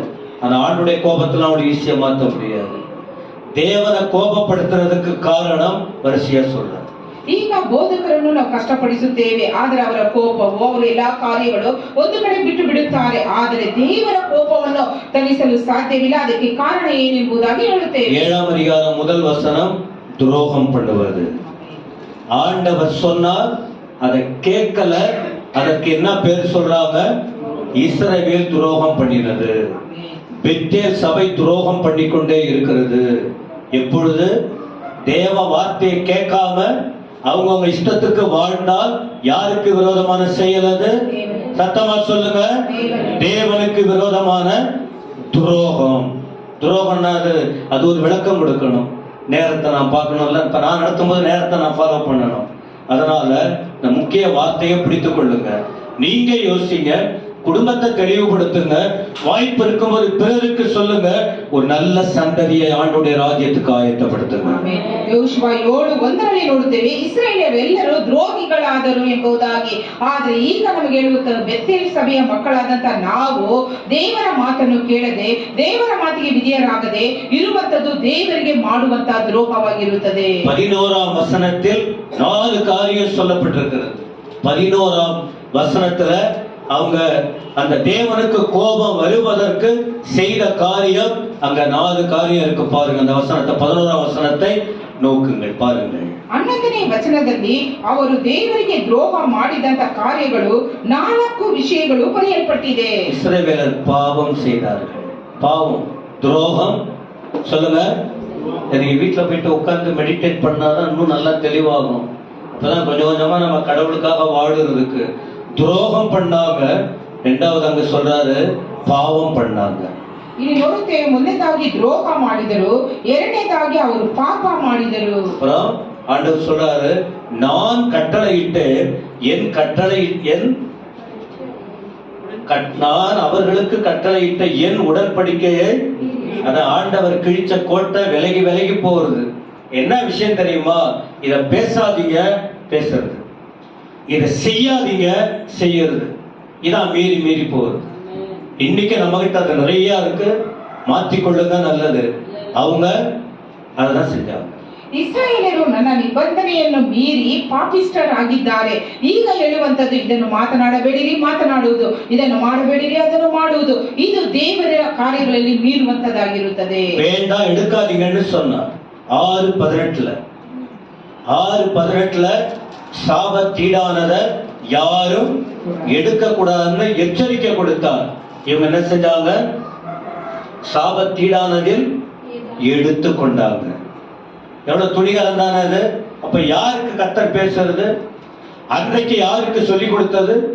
இன்றைக்கு இந்த மேடையிலிருந்து யாருக்கு ஆண்டவர் பலமுறை சொல்லிக்கிட்டு இருக்கிறாரு? யாருக்கு சொல்லிக் கொடுத்து கொண்டு இருக்கிறார்? சிந்திக்க மாட்டோமா?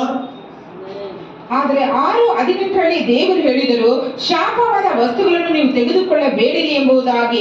ಆದರೆ ನೋಡುತ್ತೇವೆ, ಅವರು ಅದನ್ನು ಕದ್ದುಕೊಂಡರು ಎಂಬುದಾಗಿ ನೋಡುತ್ತೇವೆ. இன்னொன்னு என்னது? களவு. களவுனா என்ன? திருடுதானே? சொல்லுங்க. இதயம் திருடா மாறிடுச்சு. கை, மனசு, இருதயம், கை திருடு. திருடு யாருகிட்ட? இது தேவ பிள்ளைங்க கிட்ட. பைபிள் அப்படிதான் வெளிப்படுத்தி வருது. கடைசியா தான் ஒரு குறிப்பிட்ட பர்சன் வருது. திருடு.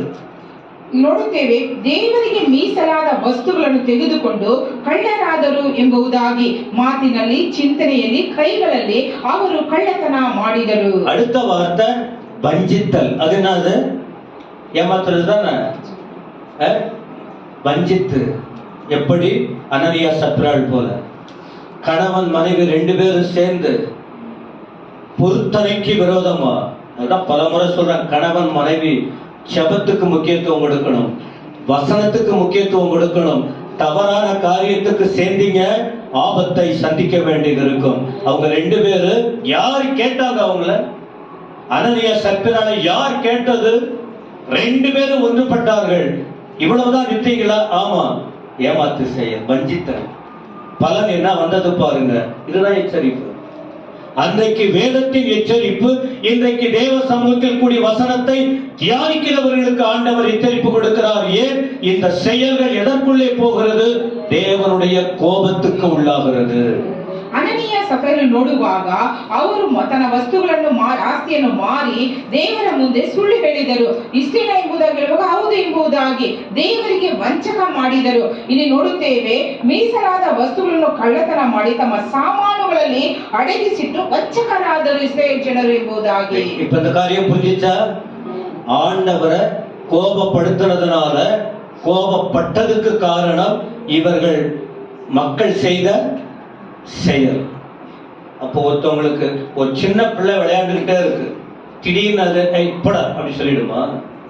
பொடி அப்படி சொல்லிடுமா? குடிச்சு இப்படி தள்ளுமா? நீ போயிட்டு கிள்ளுனாதான். அதே போலதான் இன்னொருத்தவங்க காலை நீ மிதிச்சாதான் அங்கிருந்த ரியாக்ஷன். சொல்லுங்க, நான் உண்டு, என் வேலை உண்டு, யாருக்கும் இடைஞ்சல் இல்லாம நான் போய்கிட்டு இருந்தா என்னை யாரும் திட்ட போறதில்ல, என்னை யாரும் விரலிட்ட போவது. எத்தனை பேருக்கு விளங்குச்சு? நீங்க புரியுறதுக்காக இந்த வார்த்தை. ದೇವರಿಗೆ ಕೋಪ ಬಂದಿತು, ಯಾಕೆ ಬಂದಿತು ಎಂಬುದಾಗಿ ನಾವೀಗ ಓದಿದ್ದೇವೆ. ಆದ್ದರಿಂದ ಮತ್ತೊಬ್ಬರ ಮಾತಿಗೆ ಮತ್ತೊಬ್ಬರ ಕಾಲನ್ನು ನಾವು ತುಳಿದರೆ ಮಾತ್ರ ಅನೇಕ ಕಾರ್ಯಗಳನ್ನು ಸಂಧಿಸಲು ಸಾಧ್ಯವಾಗಿರುತ್ತದೆ. ನಮ್ಮಷ್ಟಕ್ಕೆ ನಾವೇ ಇರುವುದಾದರೆ ಯಾವುದು ಬರುವುದಿಲ್ಲ. அன்றைக்கு இதை போல வேதம் இல்ல, அன்றைக்கு வெறும் பேசுற வார்த்தை தான். ஆனா இன்றைக்கு வேதத்தை நம்ம கையிலேயே கொடுத்து இடைப்பட்டு கொண்டிருக்கிறார். ஆனால் இன்றைக்கு கிறிஸ்தவத்தின் தன்மை மிகவும் மோசமாய் போய் கொண்டிருக்கிறது. அவங்களுக்கு தெரியல, சொன்னாங்க, கேட்டாங்க. இன்றைக்கு நாம டெய்லி படிக்க முடியுது, கேட்க முடியுது, உணர முடியுது. ஆனாலும் மாற்றமில்லாத வாழ்க்கை போய்கொண்டே இருக்கிறது. ಆಗಿನ ಕಾಲದಲ್ಲಿ ಸತ್ಯವೇದವಿರಲಿಲ್ಲ. ಬಾಯಿಯ ಮಾತಿನಿಂದ ಹೇಳಿದರೆ ಮಾತ್ರ ಅವರು ಕೇಳಬೇಕಾಗಿತ್ತು.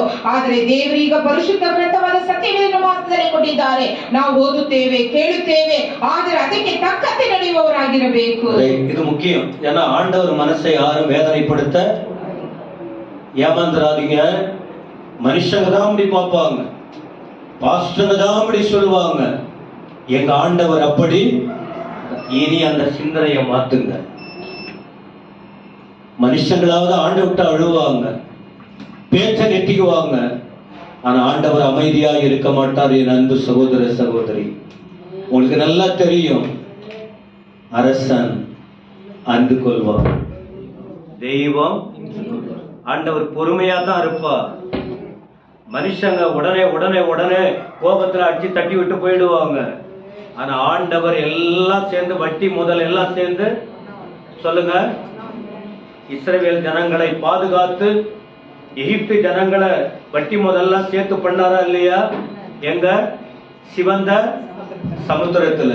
இதெல்லாம் எனக்கும் எனக்கும் உங்களுக்கும் எச்சரிப்புக்காக, இனி வருகிற காலத்தில் தெய்வ அன்புக்குள்ளே விழுவதற்காக தான் இப்படி கர்த்தர் நம்மோடு இடைப்பட்டு கொண்டிருக்கிறார், சொல்லிக் கொடுத்து கொண்டிருக்கிறார். ದೇವರ ಕೋಪ ಬರುವುದರಿಂದ ಇಸ್ರಾಯೇಲ್ ಜನರಿಗೆ ಅನೇಕ ಕಾರ್ಯಗಳು ಅಲ್ಲಿ ಬಂದಿತ್ತು. ಎಲ್ಲಿ ನೋಡುವಾಗ ಶಿವನ ಸಮುದ್ರದ ಬಳಿ. ಆದರೆ ಈಗಿನ ಕಾಲ ಹೇಳಬಹುದು, ಮನುಷ್ಯರು ಮಾತ್ರ ಆ ರೀತಿ, ಬೋಧಕರು ಆ ರೀತಿ ಎಂಬುದಾಗಿ, ನಮ್ಮ ದೇವರು ಆ ರೀತಿ ಇಲ್ಲ ಎಂಬುದಾಗಿ ಇಲ್ಲ. ದೇವರು ಹೇಳುವ ಮಾತಿಗೆ ನಾವು ವಿಧೇಯರಾಗಿರಬೇಕು. இப்படிப்பட்ட ஆலோசனை வேண்டுமா வேண்டாமா? சபை மக்களுக்கு வேணுமா வேணாமா? வீட்டில் இருக்கிற பிள்ளைகளோ குடும்பமோ பெரும்படுத்து கண்டிக்காம, ஆலோசனை சொல்லாம அவங்கவுங்க இஷ்டத்துக்கு விடுறதுனாலதான் கண்டபடி கெட்டு போய் குடும்ப பேர் கெட்டு கடைசியில பரலோகத்தை இழக்க போறாங்க. அதான் ஆண்டவர் சொல்லியிருக்கார், நீ தகப்பனா உன் பிறம்ப என்ன செய்யணும் சொல்லியிருக்கார் இல்லையா? அதேதான் திருச்சபை. எப்படி ஒரு குடும்பம் நல்லா இருக்கணும்னு ஆண்டவர் விரும்புகிறாரோ, அதே போல அவருடைய ரத்தத்தால் மீட்கப்பட்ட திருச்சபை இங்க பெரும்பெடுக்கல, இங்க வேற ஒண்ணும் எடுக்கல. இந்த மேடையிலிருந்து அவர் வார்த்தையின் மூலமா பேசிக்கிட்டு இருக்காரு, உணர்த்துகிறார். தெளிவாக்குகிறார். எதுக்காக தெரியுமா? இதுக்கு முன்னால எப்படியோ இனி தெளிவோடு வாழ. அதுதான் பரம்பு. இதுதான் கர்த்தருடைய வார்த்தை. இதை ஏற்றுக்கொள்ளலாம், விலகியும் போகலாம். ஆனால் வசனத்துக்கு நடுக்குகிறவங்க பயந்து வாழ ஒப்பு கொடுப்பாங்க. ಮನೆಯಲ್ಲಿರುವಂತ ತಂದೆ ತಾಯಿ ತಮ್ಮ ಮಕ್ಕಳನ್ನು ಸರಿಯಾದ ರೀತಿಯಲ್ಲಿ ಬೆಳೆಸಬೇಕು. ಬೆತ್ತವನ್ನು ಹಿಡಿದು ಅವರಿಗೆ ಬುದ್ಧಿ ತಿಳಿಸಬೇಕು. ಒಂದು ವೇಳೆ ಅವರನ್ನು ಆ ರೀತಿ ಖಂಡಿಸಿ ಎಚ್ಚರಿಸಿ ನಡೆಸದೆ ಹೋದರೆ ಮಕ್ಕಳು ಪರಲೋಕ ರಾಜ್ಯಕ್ಕೆ ಹೋಗಲು ಸಾಧ್ಯವಿಲ್ಲ. ತನ್ನ ಇಷ್ಟದ ಪ್ರಕಾರವಾಗಿ ಲೋಕದ ಕಾರ್ಯಗಳಿಗೆ ಹೋಗುತ್ತಾರೆ. ಆದರೆ ದೇವರ ವಾಕ್ಯವನ್ನು ಬೆತ್ತ ಎಂಬುದಾಗಿ ಹೇಳುವಾಗ, ದೇವರ ವಾಕ್ಯ ಬೋಧಕರು ಅದನ್ನು ಹೇಳುವಾಗ ನಾವು ಅದಕ್ಕೆ ತಕ್ಕಂತೆ ನಡೆದುಕೊಳ್ಳಬೇಕು. ಇದೆಲ್ಲ தெளிவா இருப்பீங்க நம்புறேன். இதனுடைய ரியாக்ஷன் என்ன? இப்படி தேவனுக்கும் கோபம் வந்துச்சு, மற்றவங்க செஞ்சதுனால இப்ப யார் யாருக்கு பாதிப்பு பாருங்க. யார் முக்கிய பொறுப்புல இருக்காங்க? அவங்களுக்கு தான். பண்றவங்க ஈஸியா பண்ணி விட்டு போயிடுவாங்க. எதுவா இருந்தாலும், குடும்பமோ ஊழியமோ சபையோ பிசினஸோ மற்ற எந்தெந்த காரியமோ ஈஸியா அதனுடைய பிரச்சனை தெரியாத பண்ணிடுவாங்க. ஆனா பின்னால அறுவடை ஒண்ணு இருக்க. இது யார் யார பாதிக்குது பாருங்க, அததான் பார்க்கணும். ஒருத்தவங்களோட முடிஞ்சு போச்சுன்னா பரவாயில்ல, ஏதோ ஒரு பிரச்சனை ஒருவரோட போயிட்டா பரவாயில்ல, எத்தனை பேருக்கு அவமானம், எத்தனை பேருக்கு தலைக்குறைவு, எத்தனை பேருக்கு சமாதான குறைவு, எத்தனை பேர் கண்ணீர் வடிக்கிற நிலைமை. இதை யோசிக்கிற புத்தி மனுஷர்களுக்கு சொல்லுங்க.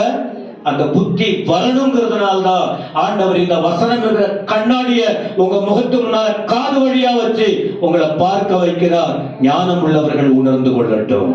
ಆದರೆ ದೇವರು ಕನ್ನಡಿಯಾಗಿ ದೇವರ ವಾಕ್ಯವನ್ನು ನಮ್ಮ ಮುಂದೆ ಇಟ್ಟಿದ್ದಾರೆ, ನಮ್ಮ ಕಿವಿಗಳಿಗೆ ಬೀಳುತ್ತಿದೆ. ಆದರೆ ಅದನ್ನು ನಾವು ಗ್ರಹಿಸಿ ಒಪ್ಪಿಸಿಕೊಟ್ಟು ಇರಬೇಕು. ಒಂದು ಸಮಸ್ಯೆ ಬರುವಾಗ ಅದು ನಮ್ಮಿಂದ ಮಾತ್ರ ಹೋಗಿ ಬಿಡಬೇಕು. ಆದರೆ ಅದರಿಂದ ಎಷ್ಟು ಜನರಿಗೆ ಎಷ್ಟು ಸಮಸ್ಯೆಗಳು ಉಂಟಾಗುತ್ತದೆ ಎಂಬುದಾಗಿ ನಾವು ಯೋಚಿಸುವವರಾಗಿರಬೇಕು. இரண்டாவது, தலைவர்களுக்கும் கூட இருக்கிறவங்களுக்கும் வேதனை அதிகமாயிடுச்சு. ஒரு கூட்டம் செய்கிற தவறுகளினால, தேவ வார்த்தையை மதிக்காததினால, தங்கள் சுய இஷ்டத்தின்படி வாழ்வதினால பாதிப்பு தெய்வீகம் மட்டும் இல்ல, தெய்வீகத்தில் சார்ந்த மற்றவர்களுக்கும் பாதிப்பு ஏற்படுது. ಒಂದು ಗುಂಪಿನ ಜನರು ದೇವರ ಮಾತಿಗೆ ವಿಧೇಯರಾಗದೆ ತನ್ನ ಇಷ್ಟದ ಪ್ರಕಾರವಾಗಿ ಆ ಕಾರ್ಯವನ್ನು ಮಾಡಿದ್ದರಿಂದ ದೇವ ನಾಯಕರುಗಳಿಗೂ ಅನೇಕ ಜನರಿಗೂ ಸಮಸ್ಯೆಗಳು ಉಂಟಾಯಿತು. இப்ப பேசுறது போல அப்படியே வார்த்தையா படிச்சா நேரம் ஆகுது. நீங்க வீட்டுல போய் படிச்சு பார்த்துங்க. 7ஆம் அதிகாரம் 6 முதல் 9.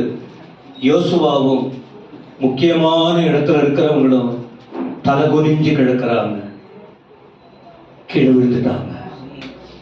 தைரியமா நிற்கக்கூடியவங்க, ஜனங்களை உற்சாகப்படுத்தி நடத்தக்கூடியவங்க பலனற்று கிடக்கிறாங்க.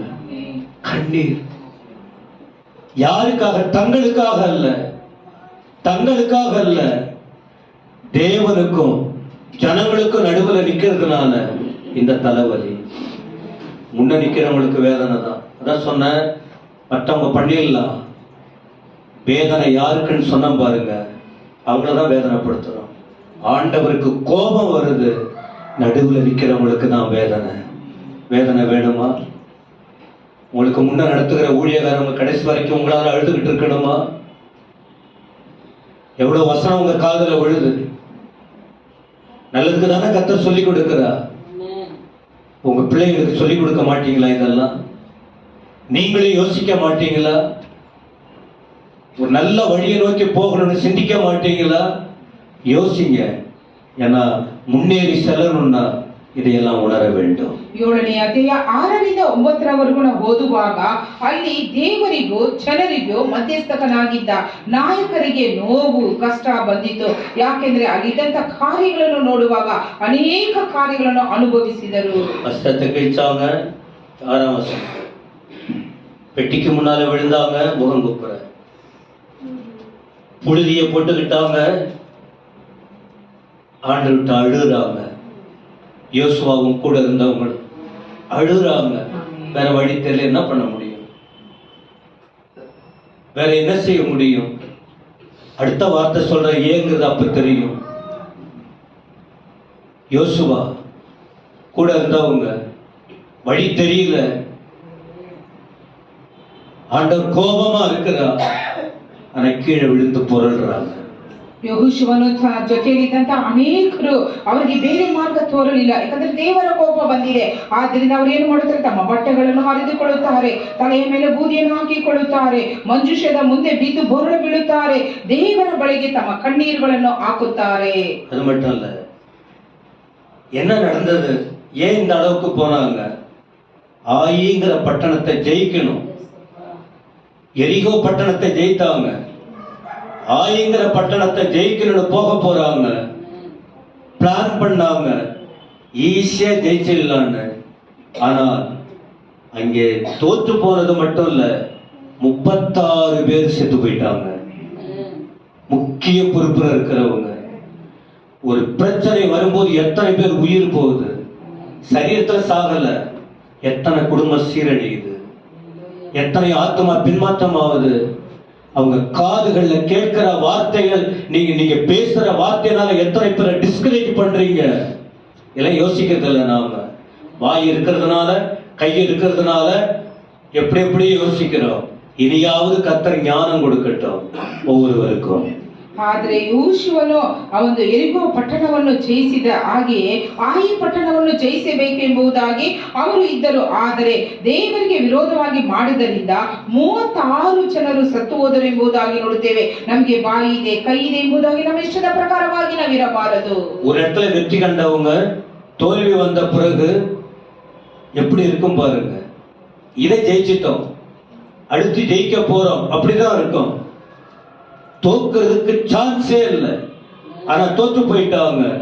இந்த சம்பவம் ஜனங்கள் இருதயம் கரைந்து போயிற்று. 5ஆம் வசனத்தின் கடைசி சொல்லுகிறது, ஜனங்களின் இருதயம் கரைந்து தண்ணீராய் போயிட்டு. தண்ணீரை ஊத்துனா எப்படி இருக்கும், அதை போல அந்த இருதயம் ஒட்டஞ்சி போயிருக்கு. சிந்திக்கிறீங்களா? சிந்திக்கிறோமா? நாம் படிக்கும் போது மட்டும் இல்லை, எழுதும் போது மட்டும் இல்ல, இத பேசும் போதும் தெய்வீகத்தை இன்னும் புரிந்து கொள்ள முடியும். இதெல்லாம் படிச்ச பிறகும் நம்ம வாழ்க்கையில ஒரு படி மேல போகுமா கீழே போகுமா என்பதை சிந்திக்க வேண்டிய நிலை. மனுஷிகத்துல நாம நிக்கணுமா, தெய்வீக சமூகத்தில் நின்று வளரணுமா என்பதை யோசிக்க ತೋಂಡುತ್ತದೆ. 5ನೇ ವಚನದಲ್ಲಿ ನೋಡುತ್ತೇವೆ, ಎರಿಕೋ ಪಟ್ಟಣವನ್ನು ಅವರು ಸ್ವಾಧೀನ ಮಾಡಿದ ನಂತರ ಆಯಿ ಪಟ್ಟಣವನ್ನು ನಾವು ಸ್ವಾಧೀನ ಮಾಡಿಕೊಳ್ಳುತ್ತೇವೆ ಎಂಬುದಾಗಿ ನೆನೆಸಿದರು. ಆದರೆ ಅವರು ಸೋತು ಹೋದದರಿಂದ ಇಸ್ರಾಯೇಲರ ಧೈರ್ಯವು ಕರಗಿ ನೀರಾಯಿತು ಎಂಬುದಾಗಿ. சரி, ஆண்டவருக்கு தெரிஞ்சது, யோசுவாவுக்கும் கூட இருக்கிறவங்களுக்கும் தெரியல. இப்ப யாரு சொல்லி கொடுக்கறாங்கன்னா ஆண்டவர் தான் சொல்லி கொடுக்கணும்.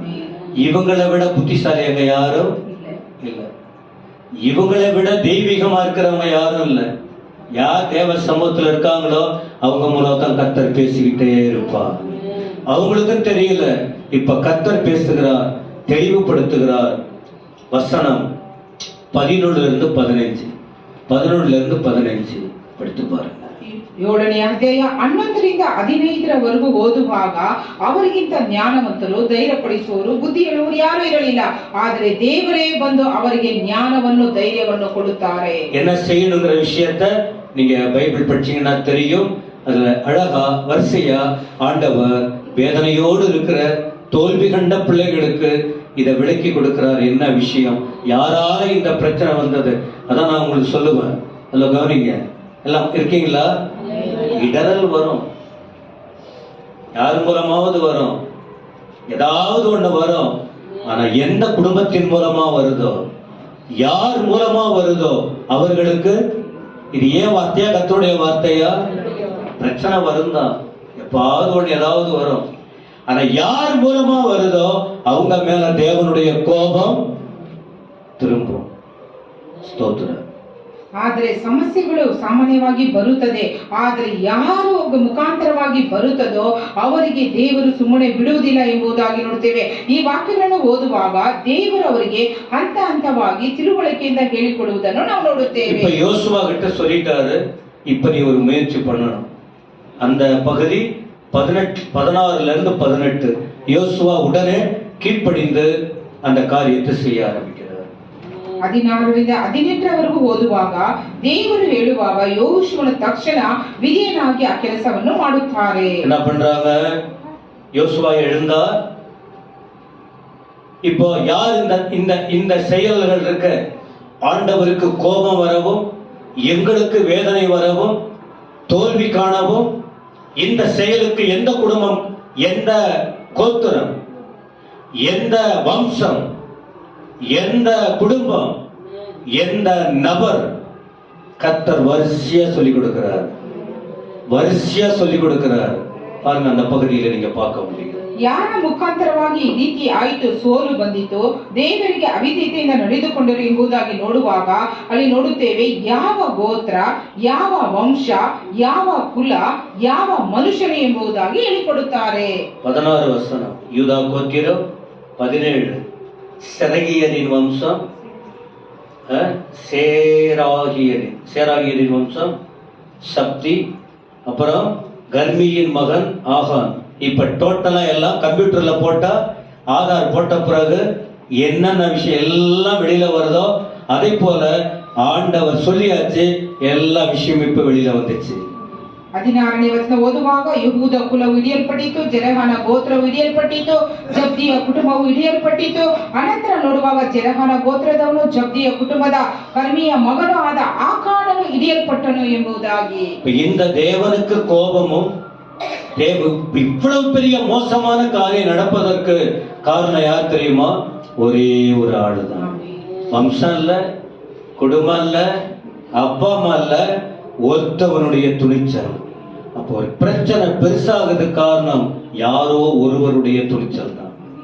ஒரு ஆளுங்க ಕಂಡುಬಿಡ್ಚಾಚಿ. ಒಂದು ಸಮಸ್ಯೆ ಬರುವುದಕ್ಕೆ, ಒಂದು ಸೋಲು ಬರುವುದಕ್ಕೆ ಕಾರಣ ಏನಂದ್ರೆ ಒಂದು ಕುಟುಂಬವಲ್ಲ, ಒಂದು ವಂಶವಲ್ಲ, ಒಂದು ಗೋತ್ರವಲ್ಲ, ಆದರೆ ಒಬ್ಬ ವೈಯಕ್ತಿಕ ಮನುಷ್ಯನು ಎಂಬುದಾಗಿ. 19 அப்படி இருந்தும் வேதனையை அடக்கி கொண்டு ஆகானை பார்த்து, மகனே ஆண்டவரை மகிமைப்படுத்து, உண்மையை சொல்லிடு. நீ மறைக்க முடியாது, நீ இல்லைன்னு சொல்லி மறைக்கலாம், எனக்கெல்லாம் தெரிஞ்சு போச்சு, கர்த்தரே சொல்லிட்டாரு, இல்லைன்னு தப்பிக்க பார்க்காத, உண்மையை சொல்லு. அவ்வளவுதான், உண்மையை சொல்லிட்டான். 19ನೇ ವಚನದಲ್ಲಿ ನೋಡುತ್ತೇವೆ, ನನ್ನ ಮಗನೇ, ನೀನು ಇಸ್ರಾಯೇಲ್ ದೇವರಾದ ಯೆಹೋವನನ್ನು ಗಣಪಡಿಸಿ ಆತನಿಗೆ ಸ್ತೋತ್ರ ಸಲ್ಲಿಸು, ನೀನು ಮಾಡಿದ್ದನ್ನು ನನಗೆ ಹೇಳು, ಯಾವುದನ್ನು ಮುಚ್ಚಬೇಡ ಅಂದನು. 20வது வசனத்துல தப்ப உணர்ந்துட்டான், பாவம் செஞ்ச, இப்படி தப்பு பண்ணிட்டேன், நான் எல்லாத்தையும் எடுத்து இச்சைக்கு ஆசைக்கு இடம் கொடுத்து பூமிக்கு கீழே புதைச்சு வச்சிருக்கிறேன். 20-21 வசனம். 20-21ನೇ ವಚನ ನೋಡುತ್ತೇವೆ, ಇಸ್ರಾಯೇಲ್ ದೇವರಾದ ಯೆಹೋವನಿಗೆ ವಿರುದ್ಧವಾಗಿ ಪಾಪ ಮಾಡಿದ್ದೇನೆ, ಅದನ್ನು ನಾನು ಆಶೆಯಿಂದ ಈ ವಸ್ತುಗಳನ್ನೆಲ್ಲ ತೆಗೆದುಕೊಂಡು ಭೂಮಿಯ ಗುಡಾರದ ಮಧ್ಯದಲ್ಲಿ ಉಗಿದಿಟ್ಟಿದ್ದೇನೆ ಎಂಬುದಾಗಿ ಹೇಳುತ್ತಾನೆ. இவன் தப்பு செய்து இவனது மட்டும் இருந்தா ஆண்டவர் விட்டிருப்பார், இவனை மட்டும் தண்டிச்சு. ஆனா இவன் செய்த தவறு சபையே பாதிச்சிச்சு, சபைக்கே அவமானம் வந்துச்சு. என்னாச்சு தெரியுமா? ஒரு நல்ல முடிவு இல்லை, மோசமான முடிவு. அழைச்சிட்டு போனாங்க, என்னென்ன பொருள் எல்லாம் எடுத்தாச்சு. 24 பாருங்க, ஒருவனால எவ்வளவு பேருக்கு ஆபத்து, ஒருத்தவங்களால எவ்வளவு பேருக்கு ஆபத்து, எல்லாம் எடுத்துட்டு போய் ஆகோரின் அந்த 25, நீ என்ன கலங்க பண்ணல, கர்த்தர் உன்னை கலங்க பண்ணுவா. நீ மற்றவங்களை அழ வைத்தா கர்த்தர் உன்னை அழ வச்சிருவாரு. நிறைய சொல்ல வேண்டிய வார்த்தை. நீங்க அழுதால், உங்களை யாராவது அழ வச்சா அவங்கள கர்த்தர் அழ வைப்பார். நீங்க யாரையாவது அழ வைத்தால் உங்களை கர்த்தர் சொல்லிட்டு, அவளுக்கு மன்னிப்பு இல்லை, எல்லாம் சேர்ந்து கல்லெறிந்து கொன்றாங்க. டோட்டல் அவுட், எல்லாமே போயிடுச்சு. இன்றைக்கும் நமக்கு எச்சரிப்புக்காக எழுதப்பட்டிருக்கு. இதுக்கு மேல ஒரு கிறிஸ்தவர்கள், ஒரு ஊழியரோ, ஒரு வாலிபனோ, சபையோ விழிப்புடன் வாழ இதை போல செய்தி வேற அப்படிப்பட்ட வார்த்தையை வச்சிருக்காரு. இதையும் கேட்டு சபை மக்கள் புரியாம இருந்தால் கர்த்தர் தான் கிருபை கொடுக்கணும். ஆமென் சொல்லுங்க. அதன் பிறகுதான் சொல்றாரு, யோசுவாவை நோக்கி வாக்குத்தத்தம் சொல்றாரு. போயிடுச்சு, இந்த தோல்விக்கும் வேதனைக்கும் கோபத்துக்கும் காரணம் புரிஞ்சிச்சு. இப்போ அடுத்த கட்டத்தை நீங்க அப்படியே நின்றுடக்கூடாது. போக வேண்டிய தூரம் வெகு தூரம். நிறைய எழும்பணும், நிறைய செய்யணும். அதான் 8ஆம் வசனம், எழுந்து புறப்படு. இன்னைக்கு நாம செய்ய வேண்டிய காரியம் அதுதான். செய்தியை புரிஞ்சுக்கிட்டோம். நாம செய்ய வேண்டிய காரியம் இருக்கு, போக வேண்டிய பிரயாணம் இருக்கு, கர்த்தருக்காக வாழ வேண்டியது இருக்கு, கர்த்தருக்காக எவ்வளோ செய்யணும். அதுல கவனம் வைத்து பழைய காரியத்தை எச்சரிக்கையா எடுத்து புதிய நிலைக்கு செல்ல பரிசுத்த ஆவியானவர் கிரியை செய்வாராக. எழுந்து நிற்போம். 24ನೇ ವಚನದಿಂದ ಓದುವಾಗ ಆ ಎಲ್ಲಾ ವಸ್ತುಗಳನ್ನು ತೆಗೆದುಕೊಂಡು ಆ ಕೋರಿನ ಆ ಒಂದು ಸ್ಥಳಕ್ಕೆ ಅವರನ್ನು ಕರೆದುಕೊಂಡು ಹೋಗುತ್ತಾರೆ. ಆದ್ರೆ 25 ನೋಡ್ತೇವೆ, ನೀನು ನಮ್ಮನ್ನು ಆಪತ್ತಿಗೆ ಗುರಿ ಮಾಡಿದೇಕೆ? ಇವತ್ತು ಯೆಹೋವನು ನಿನ್ನ ಮೇಲೆ ಆಪತ್ತನ್ನು ಬರುಮಾಡುವನು ಎಂಬುದಾಗಿ ನಾವು ಯಾರನ್ನು ಅಳುವಂತೆ ಮಾಡುತ್ತೇವೋ ದೇವರು ನಮ್ಮನ್ನು ಅಳುವಂತೆ ಮಾಡುತ್ತಾರೆ. ನಮ್ಮನ್ನು ಯಾರಾದರೂ ಅಳುವಂತೆ ಮಾಡಿದರೆ ದೇವರ ಅವರಿಗೆ ಮುಯಿ ತೀರಿಸುವವರಾಗಿದ್ದಾರೆ.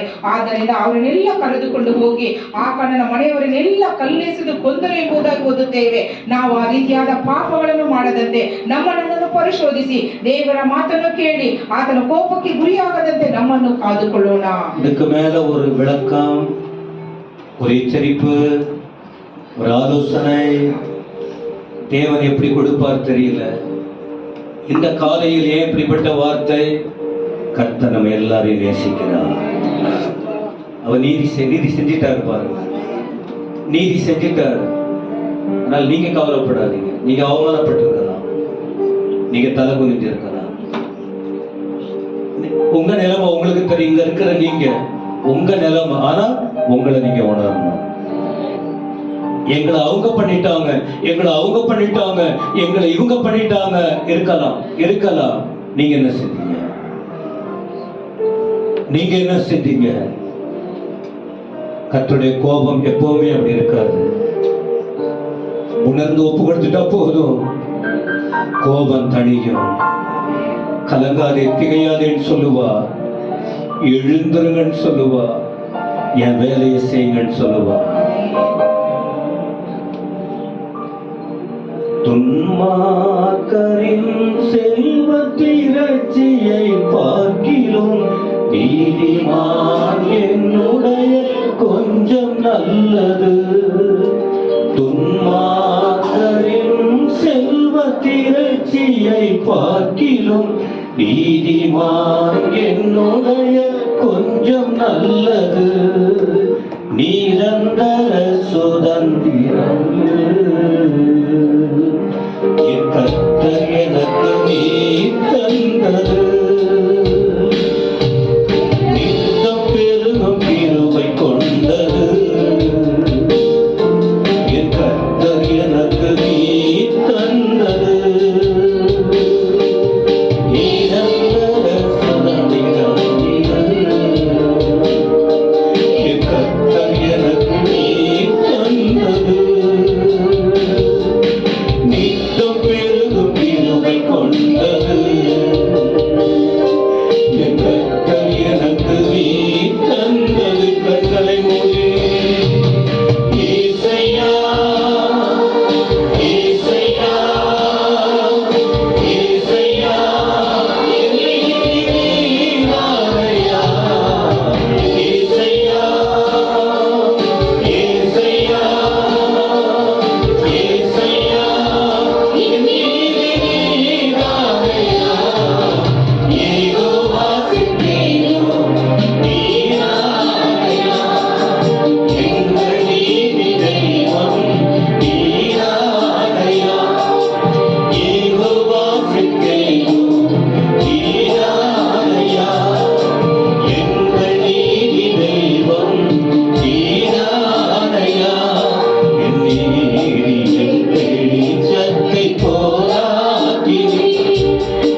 கொடுக்கிறார்.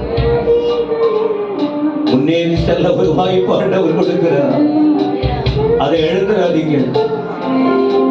இப்ப இருக்கிற சிறிய சூழ்நிலையை பார்த்து பெருசா எழுந்துடாதீங்க. எழுந்துடாதீங்க. எங்களாருமே பிதாவை துதிக்கிறோம். ஆராதனைக்காக ஸ்தோத்திரம். உங்க ஆராதனை எல்லாரையும் ஆசீர்வதி, எல்லாரையும் ஆசீர்வதி. ஒவ்வொரு மீதுடைய வல்லமை பிரசன்ன எங்க நடுவில் இறங்கி வந்தவரே மாலை கூட்டத்தை ஆசீர்வதி. அடுத்த ஆராதனை ஆசீர்வதி. மண்ணுக்காக நாங்க மாணிக்கத்தை விட்டு விட வேண்டாம். தேவையில்லாததுக்கு ஆகாத எல்லாத்தையும் இழந்து போயிட்டா நாங்க இந்த பூமிக்குரிய காரியத்துக்காக மகிமையை இழக்காம எங்களை ஆயத்தப்படுத்தும்.